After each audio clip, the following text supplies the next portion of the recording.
তিন জিনিসের দিকে তাকালেই সওয়াব। কয় জিনিস? জোরে বলেন।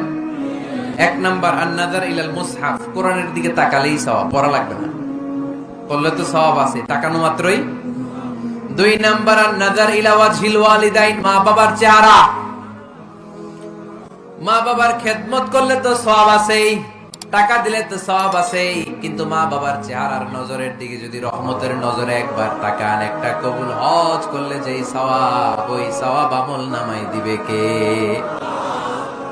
তিনবার বললেন আল্লাহ রাসূল এই মায়ের কথা। কয়বার? আল্লাহ হাবিব বললেন মা মা মা, তারপরে মা কয়বার, বাবা কয়বার। তার মানে ইসলাম মাকে দিয়েছে স্বর্ণ পদক, ইসলাম মাকে দিয়েছে রৌপ্য পদক, ইসলাম মাকে দিয়েছে ব্রোঞ্জ পদক, বাবাকে দিয়েছে সান্ত্বনা পুরস্কার।